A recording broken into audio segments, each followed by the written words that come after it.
Queridos, conforme temos visto nas nossas exposições dessa carta tão preciosa, Paulo traz diversas instruções ao jovem pastor Timóteo sobre como ele deveria se conduzir com relação à administração das igrejas de Éfeso. Foi o que vimos dos capítulos de 1 a 3, instruções sobre falsos mestres, instruções sobre liderança, o papel das mulheres, o papel dos homens no culto, uma série de outras instruções. Não é sem razão que essas cartas, as duas de Timóteo e Tito, elas são chamadas de cartas pastorais, porque elas têm exatamente como objetivo instruir pessoas que estavam com a responsabilidade de pastorear algumas igrejas locais. Aqui no trecho que nós lemos, Paulo continua a trazer orientações a Timóteo, mas agora especialmente como ele se deveria conduzir e se preservar em meio às demandas do ministério pastoral, especialmente diante do risco de apostasia. A melhor maneira para entendermos algumas das orientações que tem aqui é nos lembrarmos que nos versos anteriores, de 1 a 5, e que foram objeto da nossa exposição na segunda-feira passada, Paulo advertiu Timóteo quanto ao risco da apostasia. Ele fala de pessoas que darão ouvidos a doutrinas de demônios e que serão iludidas por espíritos enganadores e que se desviariam da fé, ensinando coisas contrárias à palavra de Deus, a sã doutrina conforme ministrada pelos apóstolos. Particularmente, Paulo destaca dois aspectos dessa doutrina apóstata, que era exatamente a doutrina que estava sendo ensinada pelos falsos mestres em Éfeso, que era o celibato obrigatório, eles proibiam o casamento, e o jejum obrigatório com fins religiosos. Aqui Paulo diz que eles recomendam ou ensinam a abstinência de alimentos que Deus, na verdade, preparou para os seus desfrutarem com muita alegria. Foi isso que nós vimos na segunda-feira passada. Então, Paulo diz para que Timóteo tenha cuidado com esse tipo de ensino que acaba anulando a graça do nosso Senhor e Salvador Jesus Cristo. E agora, à luz disso, ele traz essas instruções que nós vamos ver aqui. São 4 orientações gerais que o apóstolo Paulo traz a Timóteo, à luz desse risco da apostasia e da chegada dos falsos mestres nas comunidades da cidade de Éfeso. Muito embora essa passagem seja focada no trabalho pastoral, eu tenho certeza que qualquer cristão, todo cristão pode tirar bastante proveito do que Paulo está dizendo aqui, fazendo aplicações particulares à sua vida. Os 4 pontos que Paulo traz aqui, vamos chamar de orientações gerais. As 4 orientações são estas. Primeiro, Timóteo deveria expor a sã doutrina à igreja, versos de 6 a 7. Segundo, ele deveria cultivar uma vida de piedade, ele pessoalmente, deveria cuidar de si, exercitando piedade. Nós vamos ver o que é isso, do verso 7 a 10. Terceiro, ele deveria se dedicar intensamente ao pastorado, versos de 11 a 13. E, por último, ele deveria cuidar da sua vida e da doutrina, pensando na sua própria salvação e na salvação dos seus ouvintes, versos 14 a 16. É muito material, não sei se vai dar para cobrir tudo hoje, mas nós vamos tentar, tá bem? Vamos começar então com a primeira orientação para que Timóteo expusesse a sã doutrina aos irmãos, versos 6 e 7 do capítulo 4. Expondo essas coisas aos irmãos, serás bom ministro de Cristo Jesus, alimentado com as palavras da fé e da boa doutrina que tens seguido, mas rejeite as fábulas profanas e de velhas caducas. São 2 orientações aqui debaixo desse cabeçalho principal. A primeira, positivamente, preventivamente, Timóteo deveria expor estas coisas aos irmãos. Estas coisas aí se refere ao que Paulo acabou de dizer nos versos de 1 a 5, que foi: cuidado com a apostasia, cuidado com o ensino de demônios e abstinência do casamento e abstinência de comida, isso imposta e obrigatória, isso é desviar-se da verdade, é a negação de Jesus Cristo. Então, exponha estas coisas aos irmãos, explique aos irmãos que se alguém quiser se abster do casamento, isso é alguma coisa particular de cada um, mas isso não é regra da igreja, o celibato obrigatório. Ou se alguém quer ter uma dieta, não como esse tipo de carne ou não como esse tipo de alimento, isso é da consciência de quem quiser. Eu quero ser vegano, então isso é a opção particular de cada um.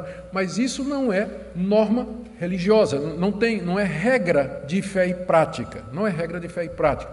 Então, exponha estas coisas aos irmãos, Timóteo, ensine estas coisas. Se você fizer isso, Paulo diz aqui, você vai ser um bom ministro de Cristo Jesus.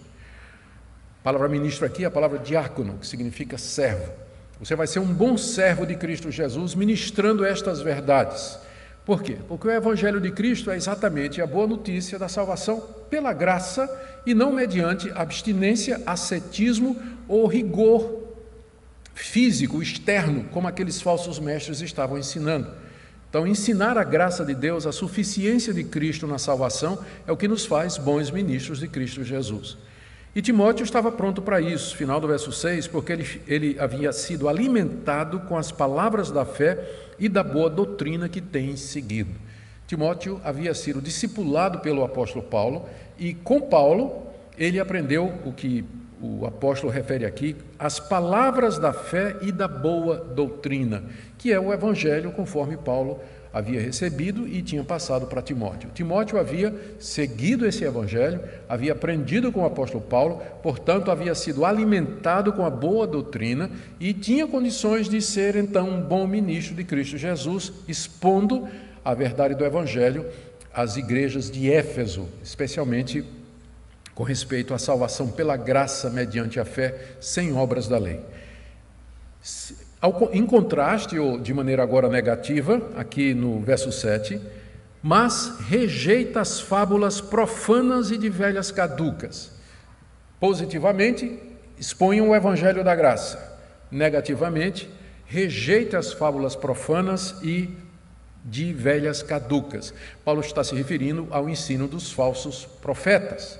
O ensino dos falsos profetas que estavam infestando a igreja. Chamaram de fábulas profanas porque os falsos mestres, conforme já vimos nos capítulos anteriores, eles traziam lendas e fábulas e mitos tirados da literatura apócrifa, dos escritos gnósticos, genealogia de anjos, visões apocalípticas. Paulo chama tudo isso de fábulas profanas. Ou seja, não é nada verdadeiro, é tudo invenção, produto de demônios. Isso é doutrina de espíritos enganadores. É chamado de profano porque usa o nome de Deus em vão e profana o nome de Deus, porque eles chegavam falando em nome de Deus e usando o nome de Jesus Cristo. Mas Paulo diz, é tudo mito o que esse pessoal está ensinando, é tudo fábula. E aqui é importante esse ponto, você observar que os escritores do Novo Testamento, eles faziam distinção entre o que é real e o que é uma fábula. Existem estudiosos, críticos, que a gente chama de liberais, que dizem que no primeiro século essa distinção entre algo que era realmente histórico e algo que era elaborado, poético ou alegórico, não era uma distinção muito clara. E que no primeiro século as pessoas viviam numa espécie de fantasia. E o que você tem no Novo Testamento, Jesus andando sobre as águas, Jesus ressuscitando mortos, Jesus alimentando uma multidão, é tudo invenção dos discípulos que acabaram atribuindo aquelas fábulas ao Jesus histórico, mas na verdade nada daquilo aconteceu.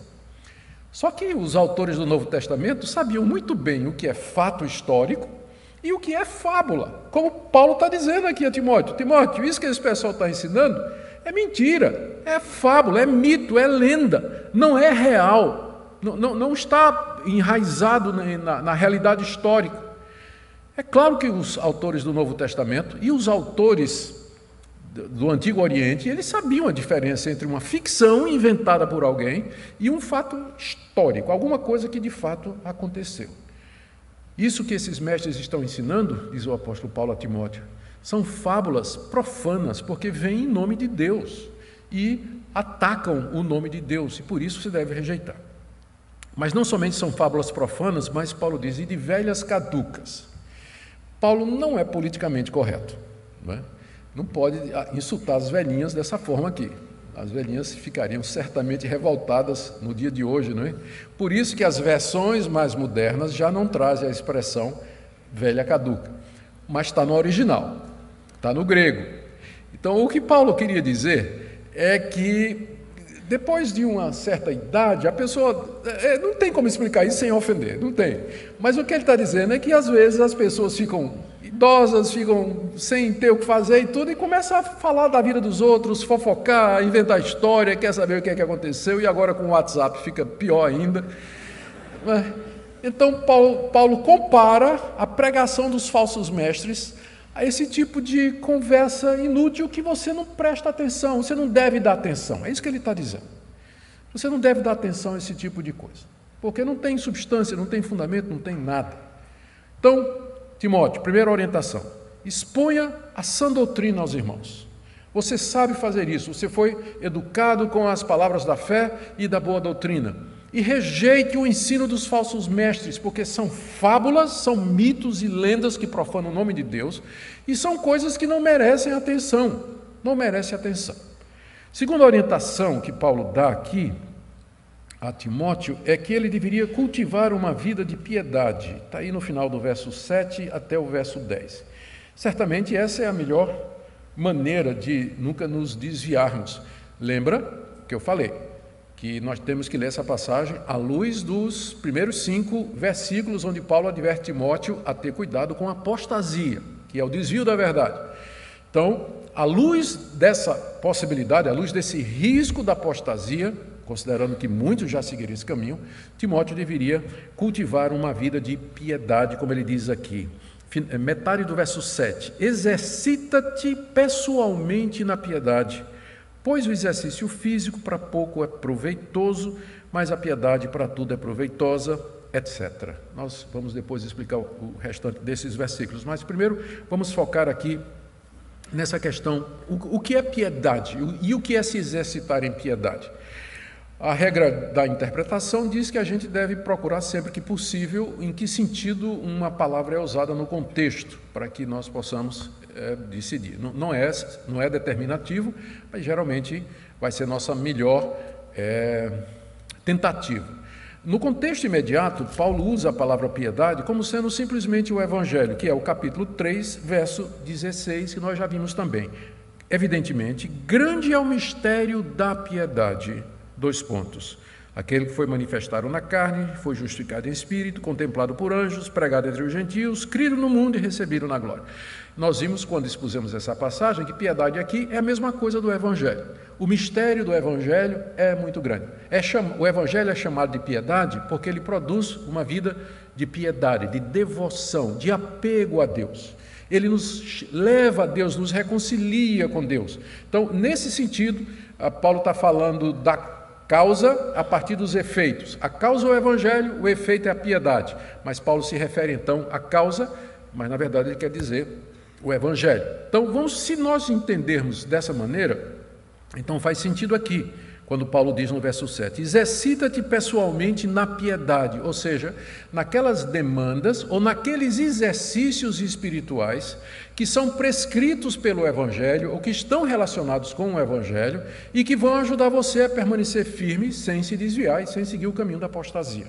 Eu creio que essa é a melhor interpretação. Piedade aqui é também o Evangelho, exercita-te no Evangelho, ou seja, naquelas coisas que o Evangelho diz que você tem que fazer. É o que nós chamamos de disciplinas espirituais: oração, leitura da palavra, meditação, jejum. São disciplinas espirituais que, para serem exercidas, nós vamos precisar de dedicação. Por isso que logo em seguida Paulo traz uma comparação com o exercício físico, porque é semelhante. Da mesma forma que a gente tem que exercitar os músculos do nosso corpo, nós precisamos exercitar a nossa fé, nossa dependência de Deus, a vida de oração e tudo mais, porque senão atrofia. É a figura aí. Exercita-te pessoalmente na piedade, pois o exercício físico para pouco é proveitoso. Eu estou vendo tanta gente feliz, né, rindo aí quando... O exercício físico para pouco, não está dizendo que não é para nada, está dizendo que é pouco, mas não está dizendo que não serve para nada. O exercício físico para pouco é proveitoso, mas a piedade para tudo é proveitosa, porque tem a promessa da vida que agora é e da que há de ser. Seguindo então nessa linha de interpretação, que a piedade é o exercício das disciplinas espirituais requeridas pelo Evangelho, segue-se que nós devemos cuidar da nossa alma da mesma forma que nós cuidamos do nosso corpo, o exercício físico. E nós nos exercitamos, nós caminhamos, nós fazemos alguma atividade porque nós sabemos que isso beneficia o nosso corpo e que essas coisas são boas e proveitosas. E à medida que você exercita-se fisicamente, os seus músculos, então, eles se desenvolvem, se mantêm estáveis. Se você não faz isso, você atrofia fisicamente. A mesma coisa é com relação ao Evangelho. Você deve se exercitar nas coisas do Evangelho. Já mencionei várias delas. E nós temos uma razão, Paulo nos dá uma razão para isso. A razão é a seguinte: o exercício físico, ele é proveitoso, mas ele serve apenas para essa vida, enquanto nós temos um corpo feito de carne, ossos, sangue e músculos que precisam do exercício. Quando nós morrermos e depois quando houver a ressurreição dos mortos, nós não vamos mais precisar de exercício físico, pelo menos até onde a gente sabe. Até onde a gente sabe, não me consta que o corpo da ressurreição ele vai precisar de exercício físico para poder se manter. Então, o exercício físico ele é proveitoso somente para essa vida. O exercício espiritual, exercitar-se na piedade, tem a promessa para essa vida e para a vida vindoura. O que é que Paulo quer dizer com isso? Ele quer dizer que se você se exercita na piedade, busca Deus em oração, lê a palavra de Deus, medita nas coisas de Deus, vive de acordo com o Evangelho, Deus vai abençoar a sua vida aqui. É o que ele diz aqui. Tem a promessa da vida que é, da vida presente. Ou seja, Deus promete abençoar os piedosos, aqueles que exercitam-se espiritualmente nas coisas do Evangelho. Isso pode significar algum livramento, isso pode significar bênçãos materiais, isso pode significar saúde, isso pode significar uma cabeça boa, porque certamente alguém que anda na presença de Deus, em oração, ele vai sentir mais paz no coração, ele vai lidar melhor com a ansiedade, ele vai enfrentar muito melhor as coisas difíceis e as calamidades dessa vida. Então, ele vai evitar certas coisas que prejudicam a sua saúde, que é o álcool em excesso, o fumo e uma série de outras coisas. Então, é claro que a pessoa que é piedosa, a piedade vai trazer benefícios aqui para essa vida. Vai trazer benefícios aqui para essa vida. E não somente para essa vida. E aqui que está o ponto da comparação. Vai trazer benefícios para a vida futura. Tem implicações para a vida eterna, uma apreciação melhor das coisas de Deus, uma contemplação maior da grandeza de Deus e da graça que há na pessoa de Jesus Cristo, uma perspectiva mais clara do nosso pecado e da nossa necessidade de Deus. Ou seja, em todos os sentidos, o exercício espiritual, ele deve ser procurado. Paulo está argumentando com Timóteo, porque ele diz para Timóteo: Timóteo, você precisa exercitar-se espiritualmente, não somente fisicamente, mas espiritualmente, porque isso tem muito mais vantagem do que o exercício físico. E Paulo diz no verso 9: fiel é esta palavra e digna de toda aceitação, que significa, o que eu estou dizendo, Timóteo, é verdadeiro, é muito sério, e você deve receber essa palavra que eu acabei de dizer como sendo a expressão da verdade. Veja como isso, Paulo usa essa expressão, fiel é a palavra e digna de toda aceitação, umas 5 vezes nas cartas pastorais, e ele faz isso toda vez que ele está introduzindo um assunto de peso, um assunto que ele considera de extrema relevância, e é o que ele faz aqui, na questão do exercitar-se em piedade. E aí ele acrescenta mais um argumento para convencer Timóteo de que Timóteo deveria exercitar-se na piedade. Ele diz no verso 10, ora, é para esse fim que labutamos e nos esforçamos sobremodo. O fim que Paulo se refere aqui, é a promessa que Deus fez, no verso 8, de que a piedade tem a promessa da vida que agora é e da que há de ser. Deus promete abençoar os piedosos, aqui nessa vida e na vida futura. Então, Paulo continua, é para esse fim que nós nos esforçamos e labutamos.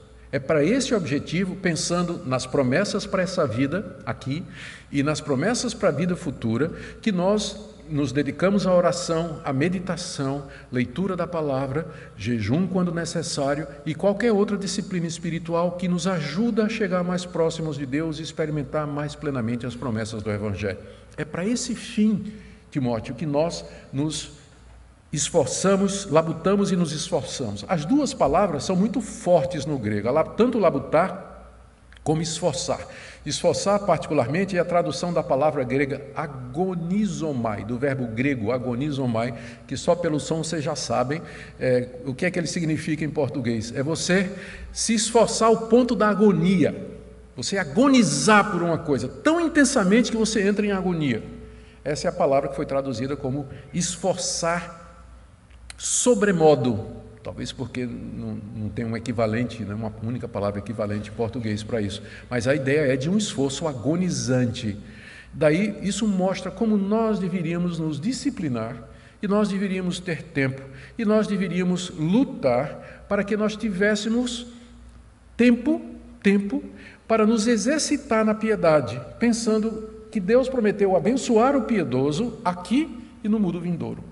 Paulo quer que Timóteo aprenda isso, e ele traz então um consolo. Por último, não um consolo, mas ele traz um encorajamento para que Timóteo faça isso, que Timóteo deve ter entendido, porque nós não tão claramente. Veja o que ele diz no final do verso 10. O verso 10 todo é para esse fim, a promessa da vida agora e futura, que labutamos e nos esforçamos sobremodo, nos exercitando na piedade. Porquanto temos posto a nossa esperança no Deus vivo, Salvador de todos os homens, especialmente dos fiéis. Aqui Paulo acrescenta uma espécie de encorajamento para Timóteo, dizendo assim: Timóteo, te exercita na piedade, porque o Deus que fez as promessas dessa vida, para essa vida e para a vida futura, ele é, primeiro, o Deus vivo.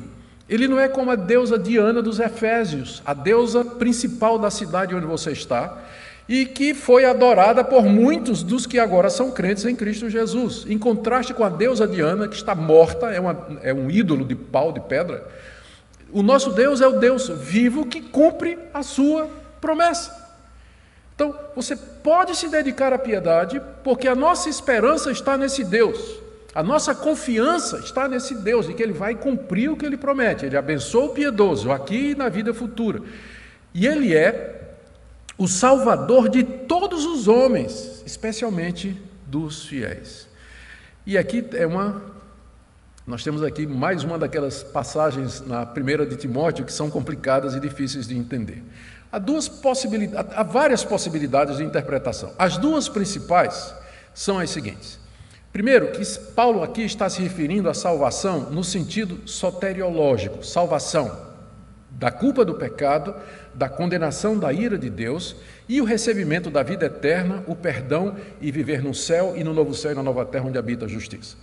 Então, se Deus é salvador nesse sentido, então o que é que Paulo está dizendo aqui? Timóteo, você se dedica à piedade, porque você vai ser abençoado por Deus aqui nesse mundo e no mundo futuro, porque Deus, Ele salva todos os homens, especialmente você que é fiel. Faz sentido, mas só que a conclusão lógica é o universalismo. Paulo está dizendo que Deus vai salvar todos os homens, que todos os homens serão salvos dos seus pecados e que entrarão no reino eterno e que herdarão a vida eterna conforme a sua promessa. Para nós é difícil essa linha de raciocínio, porque vai colocar Paulo contra Paulo. Porque Paulo, não somente aqui na 1 Timóteo, mas em outros dos seus escritos, em todos os seus escritos, ele fala não somente da salvação mediante a fé em Cristo Jesus, mas da condenação e a perdição dos ímpios e dos incrédulos, e de que a ira de Deus vai se abater sobre eles. Então nós não podemos tomar a palavra salvador aqui no sentido de salvar dos pecados. E em que sentido então? Quando a gente estuda esse verbo grego, a gente percebe que ele, aqui está um adjetivo, né, mas ele tem a mesma raiz do verbo, a gente percebe que a salvar no Novo Testamento nem sempre é salvar somente dos pecados para a vida eterna, mas significa às vezes um livramento. O verbo sozo, de onde vem esse adjetivo salvador, ele é muito usado nos evangelhos naquelas ocasiões quando Jesus diz para alguém que ele curou: vai em paz, a tua fé te salvou. Mas salvar ali não é no sentido de que a pessoa foi perdoada, porque em muitos casos a pessoa era curada e não queria saber de Jesus, né? Foi embora. Mas ali poderia ser traduzido da seguinte maneira: vai em paz, a tua fé te libertou, a tua fé te curou do teu mal, te salvou da doença que você tinha. Então, nesse sentido, Deus é Salvador. Nesse sentido, Salvador significa provedor, libertador, alguém que cura, alguém que supre necessidades. E aí o texto faz muito mais sentido, porque se você vem acompanhando o meu raciocínio, Paulo disse a Timóteo: te exercita na piedade, porque tem promessa para esse mundo e para o mundo futuro. Ou seja, Deus abençoa o piedoso aqui nesse mundo. De que maneira? Ele salva o piedoso, ele liberta o piedoso diante das aflições, diante da crise, diante da angústia. Deus é o Salvador de todos os homens, no sentido de que Ele dá pão, Ele dá saúde, Ele dá prosperidade, Ele abre portas para toda a humanidade. Isso a Bíblia ensina com muita clareza. O próprio Jesus disse em certa ocasião que Deus faz com que o seu sol e a sua chuva venham, saiam, caiam sobre justos e injustos. Deus abençoa o ímpio, Deus abençoa o incrédulo, Deus abençoa o ateu com saúde, prosperidade, alguma dose de felicidade, alguma dose de realização aqui nesse mundo. Nós sabemos disso, é óbvio, a gente conhece gente assim. Então, é nesse sentido que nós temos que interpretar a passagem. Timóteo, você deve se exercitar na piedade, porque quem prometeu nos abençoar aqui nesse mundo foi o Deus vivo, e Ele supre as necessidades de todas as pessoas, especialmente dos fiéis, aqueles que se exercitam na piedade, aqueles que buscam a Deus, que entregam sua vida a Deus e que suplicam a Ele a sua proteção. Eu quero sugerir a vocês que essa é a interpretação menos complicada e a interpretação que é seguida pela maioria dos comentaristas, porque se você chamar Deus aqui de Salvador no sentido soteriológico, você vai ter que cair no universalismo. Deus vai salvar a humanidade toda. Isso não é verdade. Deus abençoa toda a humanidade, com bênçãos materiais, mas é somente para os que são seus que Ele é Salvador no sentido eterno. Muito bem. Vamos agora para a terceira orientação geral. Terceira orientação. Nós vimos, primeiro, Paulo disse: exponha a sã doutrina, rejeite as fábulas e de velhas caducas. Segundo, cultive a piedade, porque ela tem promessa nessa vida e para a vida futura. Terceira orientação, se dedique ao pastorado, Timóteo. Está aí do verso 11 até o verso 13, fazendo três coisas. São três orientações aqui debaixo desse cabeçalho. Primeiro, ordene e ensine essas coisas, verso 11. Ordene e ensine essas coisas. Essas coisas é aquilo que Paulo falou antes, no capítulo 4, de 1 a 5. Apostasia, ensino de demônios, cuidado com celibato obrigatório, cuidado com a abstinência de comidas impositiva. Ensina e ordena estas coisas, ou seja, que a nossa salvação é em Cristo Jesus pela graça. Ordenar e ensinar aponta para o fato de que Timóteo, ele tinha autoridade na igreja para fazer isso. Ordenar e ensinar. Ele tinha autoridade para fazer isso. Era uma autoridade que havia sido dada pelo apóstolo Paulo. Essa é a razão, inclusive, porque essa carta deveria ser lida na igreja de Éfeso, para que os membros da igreja de Éfeso, ao ler isso aqui, o próprio apóstolo Paulo está dizendo que Timóteo pode ensinar e ordenar estas coisas. Então, dessa forma, essa carta já preparava o coração dos crentes de Éfeso para receber o ensino autoritativo de Timóteo. Timóteo, ensine estas coisas, ordene estas coisas. A autoridade para ordenar não está na pessoa de Timóteo, é óbvio. Vocês veem o tempo todo Paulo dizendo: ensina a sã doutrina, ensina a palavra de Deus de maneira correta. A autoridade do pastor está nisso. Enquanto o pastor está ensinando a palavra de Deus, você deve escutar, você deve ouvir, você deve se submeter à palavra de Deus. A autoridade do ministério é a autoridade da palavra de Deus. Mas se o pastor, qualquer que seja, de qualquer denominação, ele ensinar alguma coisa que não tem fundamentação bíblica, que não tem autoridade da Escritura, você tem a obrigação de não se submeter. Você pode questionar. Não se intimide se ele disser, não toqueis no ungido do Senhor. Não se intimide, porque ele só é ungido do Senhor enquanto ele está dentro da palavra do Senhor. Se ele está fora da palavra do Senhor, ele está fora da unção do Senhor. Pode ter certeza. E você pode questionar. Pode questionar. Se não, ouça o que Paulo está dizendo a Timóteo. Ordena e ensina estas coisas, com a autoridade do ministério, porque foi por isso que Deus colocou pastores e mestres na igreja, exatamente para orientar a igreja, para guiar a igreja no caminho da palavra de Deus. Então, primeira coisa, ordena e ensina estas coisas com autoridade. Segundo, Timóteo, não deixa ninguém desprezar você, porque você é um menino. Verso 12. Ninguém despreze a tua mocidade, pelo contrário, torna-te padrão dos fiéis na palavra, no procedimento, no amor, na fé e na pureza.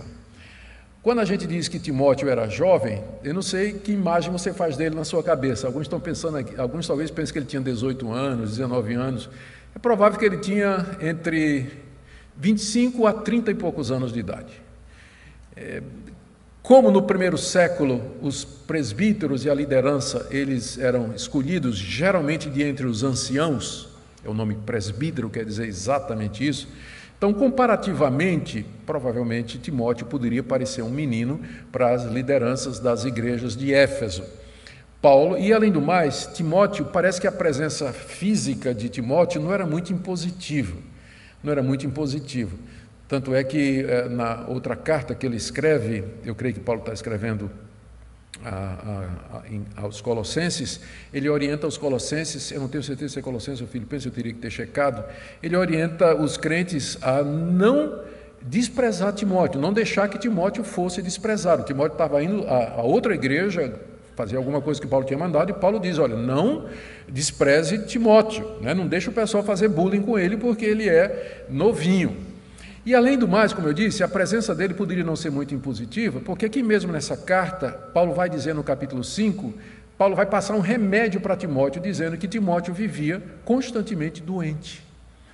Não tome água somente, Timóteo, mas mistura um pouco de vinho, por causa do teu estômago e das tuas frequentes enfermidades. Então, Timóteo parece ter sido um jovem pastor afligido por diversas doenças, né? Ninguém sabe por que Paulo não curou, né? Que responda é aqueles que acham que se você tiver fé, você tem que ser curado de todas as doenças. Está aqui um caso, né? Paulo tinha fé, entretanto o seu discípulo vivia doente, ele teve que passar sangria, água com vinho para o estômago de Timóteo e suas frequentes enfermidades, demonstrando que esse negócio de dom de cura não significa que você cura a hora que você quiser. Deus cura quem Ele quer. No caso, não quis curar Timóteo, toma remédio. Não é falta de fé, não. Se fosse, Paulo não tinha mandado Timóteo tomar esse remédio caseiro, né? E lembrando, é um remédio caseiro, tá? O vinho aqui é um remédio caseiro, tá? Para que ninguém se aproveite dessa passagem para outras coisas. Está tomando, emborcando. Não, Paulo mandou aqui, é medicinal, coisa nenhuma, né? Um pouquinho de sangria faz bem para o estômago e as frequentes enfermidades. Então, Paulo diz que ninguém despreze a tua mocidade. Poderia ser que por conta da aparência, da idade, das frequentes doenças, da timidez inerente em Timóteo, que a igreja tivesse dificuldade em receber a autoridade dele. Infelizmente, isso aí é verdade. Queiramos ou não, às vezes o aspecto físico, a aparência física, o estado de saúde acaba influenciando na maneira como as pessoas recebem a pregação, a explicação de um determinado pastor ou outro pastor.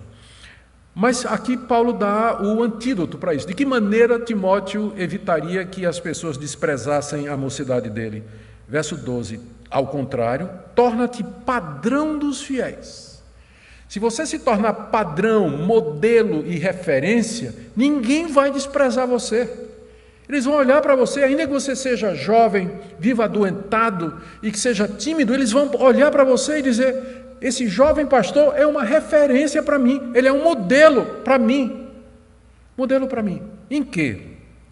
Na palavra, verso 12, ou seja, na maneira de falar, Olha para Timóteo, apesar de ser tão jovem, ele não fica buscando treta no WhatsApp ou no Twitter, não fica xingando, brigando com os irmãos e dizendo coisas absurdas. Que exemplo de sabedoria no uso da palavra. Ele é um modelo para nós, Torna-te padrão dos fiéis na palavra, no procedimento. Timóteo, você pode ser jovem, você pode ser adoentado, mas se você proceder como um homem de Deus, se você se comportar como um homem de Deus, eles vão respeitar você. No amor, você pode ser um jovem tímido, mas se a igreja perceber que você ama as pessoas, que você está disposto a renunciar e se dar por elas, elas vão respeitar você, pastor. Torna-te padrão dos fiéis na fé. Se a igreja perceber que você é um homem que confia em Deus, que você vive na prática aquilo que você ensina, eles vão respeitar você, pastor. Ainda que você seja jovem, que você seja doente, que você seja tímido, eles vão respeitar você. A mesma coisa na pureza dos motivos, na pureza das intenções. Não faz as coisas por falsidade, não fala pelos dois cantos da boca, diz uma coisa pelo canto, enquanto em outro lugar diz outra coisa pelo outro canto da boca. Mas uma pessoa que é pura nas suas intenções. A palavra modelo aqui, aliás, a palavra padrão dos fiéis, a palavra padrão é a palavra grega typos, de onde vem a nossa palavra tipografia. Hoje em dia não mais, talvez ainda existe, mas nas tipografias antigas, o que é que acontecia? As letras eram uma espécie de carimbo, era chamado de tipo. E aí o cara que trabalhava nisso aí, ele saía montando, pegava o tipo, as letras, que eram como uma espécie de carimbinho, saíam montando assim, colocava na forma e aí imprensava o papel e deixava a marca. Era tipografia, era assim que era feito. E o nome daquele carimbo que deixava a marca no papel era o tipo, que vem da palavra grega. E daí que vem a palavra padrão e referência. Ou seja, o tipo, ou modelo, ou um padrão, a referência, é aquela pessoa que vai deixar uma marca na outra. Ela vai deixar uma marca, vai impressionar a ponto de marcar a vida daquelas pessoas com quem ela se relaciona. Esse é um antídoto para o desprezo. Não deixe que ninguém despreze a tua mocidade, Timóteo. Ao contrário, torna-te padrão dos fiéis. Seja um modelo. É tão bom quando a igreja... É tão bom quando o pastor ele pode ser o modelo e a referência da sua igreja. E que as pessoas, mesmo que ele tenha dificuldades físicas, mesmo que ele não seja impressionante fisicamente, a presença dele não causa impacto, mas a vida dele, a sua maneira de proceder, causa uma marca no rebanho. E dessa forma o desprezo vai embora. Faz isso, Timóteo. E ainda dentro desse terceiro item, de dedicar-se totalmente ao ministério, Paulo diz, aplica-te ao ensino, verso 13, até a minha chegada, aplica-te à leitura, exortação e ensino. Paulo, como nós já vimos, ele estava planejando voltar a Éfeso, ele estava indo para Macedônia, para tratar de assuntos das igrejas lá, mas ele voltaria para a igreja de Éfeso, por isso que ele deixou Timóteo lá, para ir tomando já conta dos assuntos, até que Paulo voltasse. E Paulo diz, até eu voltar, eu encarrego você de fazer o seguinte, aplica-te à leitura. A leitura aqui é a leitura pública, é a leitura pública. Aqui na nossa tradução, inclusive ele já colocou essa opção aqui na nota de rodapé. Se você tem versões mais modernas, já dizem assim, aplica-te à leitura pública das Escrituras, ou seja, Timóteo deveria pegar o Antigo Testamento, pegar as cartas de Paulo, pegar os evangelhos que já estavam escritos, talvez alguns a essa altura, e ele deveria ler a palavra de Deus em público, ele deveria exortar a igreja a partir dessas escrituras e ensinar a igreja essas escrituras. Talvez aqui seja uma das passagens onde fica mais claro qual é o papel do pastor. Ele tem que ler publicamente a Escritura, ele tem que ensinar a Escritura ao povo, ele tem que exortar o povo que obedeça ao que está na Escritura. Era isso que Timóteo deveria fazer, devia se aplicar a isso até que Paulo chegasse. E aí, quando Paulo chegasse, Paulo ia provavelmente assumir essa posição. Até minha chegada, aplica-te à leitura, exortação e ao ensino. A última orientação geral que Paulo dá a Timóteo aqui é que Timóteo tivesse cuidado da sua vida espiritual, porque as consequências disso são consequências eternas, versos de 14 a 16. E Timóteo deveria fazer 3 coisas. Primeiro, ele deveria não negligenciar o seu dom espiritual, verso 14. Timóteo, não te faças negligente para com o dom que há em ti, o qual te foi concedido mediante profecia com imposição das mãos do presbitério. Isso aconteceu provavelmente quando Paulo esteve em Listra, Atos 16, e lá ele foi buscar Timóteo e levá-lo consigo nas suas viagens missionárias.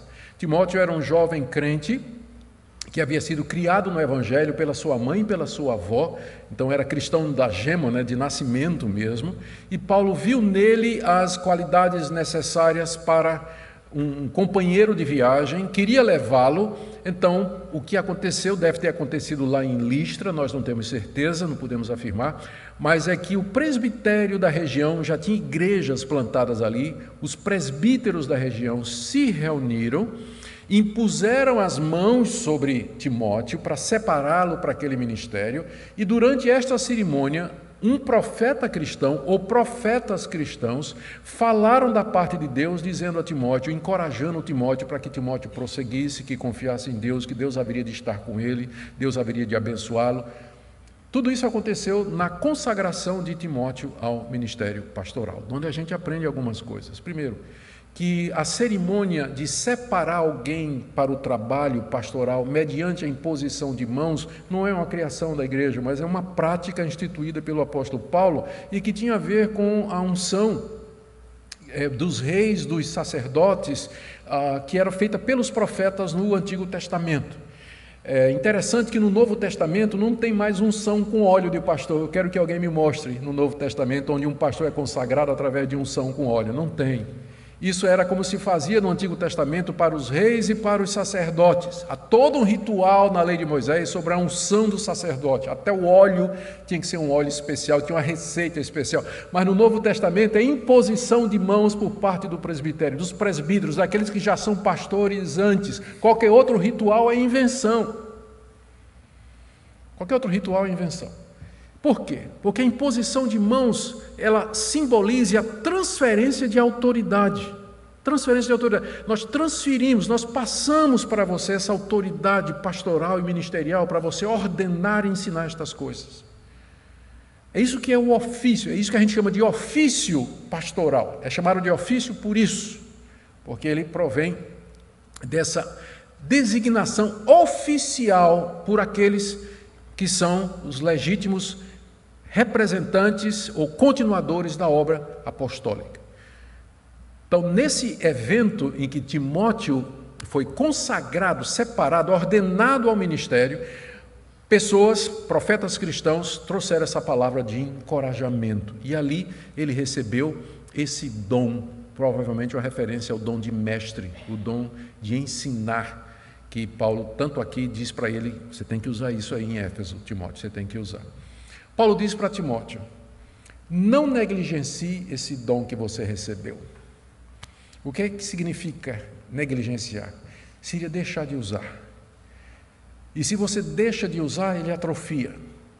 Não seja negligente, Timóteo, você é um mestre, você foi ordenado para isso. Os profetas falaram, te abençoaram, disseram que Deus estaria com você.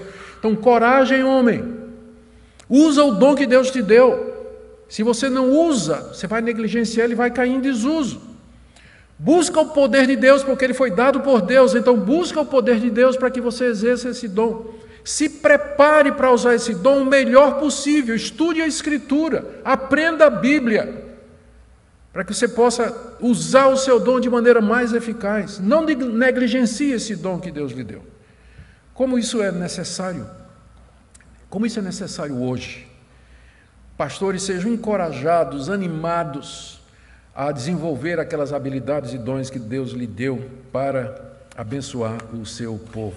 Segunda coisa, medita nessas coisas, Timóteo, verso 15. Medita estas coisas, ou seja, tudo isso que eu acabei de te dizer aqui, e nelas ser diligente para que teu progresso a todos seja manifesto. E aí o povo vai ver que você não é um mocinho bobo.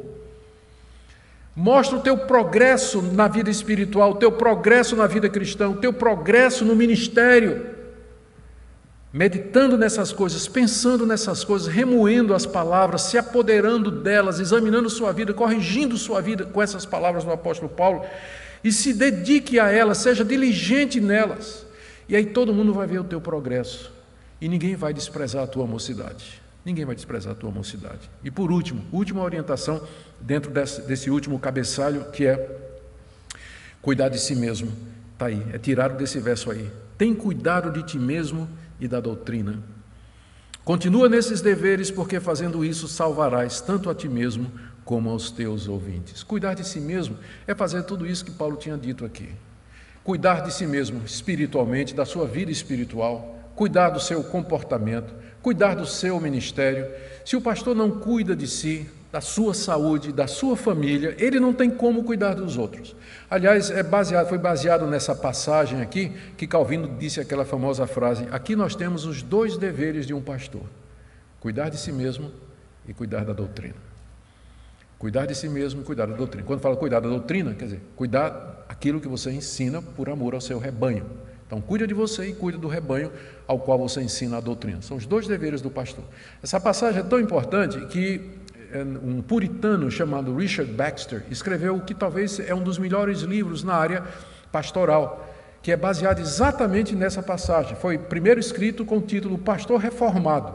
Hoje em dia ele já é domínio público, as editoras traduziram já com outro título, eu nem sei, inclusive se tem na nossa livraria, se tiver, os pastores deveriam até dar uma olhada. Richard Baxter, um dos melhores livros de poimênica, a arte de pastorear, que já foram escritos na área, que já foram escritos dentro do campo reformado por esse pastor. E é exatamente uma exposição de 1 Timóteo capítulo 4, verso 16. Cuida de você, Timóteo, e aí cuide da doutrina, que você ensine a verdade, que você ensine com zelo, que você ensine com dedicação. Porque se você fizer isso, são dois resultados. Primeiro, você vai salvar a você mesmo. Salvarás tanto a ti mesmo como aos teus ouvintes. E aqui o nosso salvar, ele provavelmente vai ter que seguir o sentido mais amplo da palavra no Novo Testamento. Está claro que eu estou gostando desse exercício aqui, porque você percebe uma regra fundamental de interpretação, que o que vai dar sentido ou determinar o significado de uma palavra é o seu contexto, como é que ela é usada. Pensa, por exemplo, a palavra manga. A palavra manga, ela pode significar a manga do carburador, a árvore, a fruta manga, manga de camisa, o verbo mangar. Como é que você vai saber o que é que significa? O que é que vai resolver isso? O contexto. Maria, traz uma manga aí. Óbvio que só pode ser ainda a fruta ou a manga de candeeiro, né? Ainda pode ser isso aí. Você quer parar de mangar comigo? Então, significa zoar, né? Fazer bullying. Então, o contexto é que vai dizer o que é que uma palavra significa, e não necessariamente a sua etimologia. Como nós vimos na última vez que apareceu a palavra salvar aqui. Deus é salvador.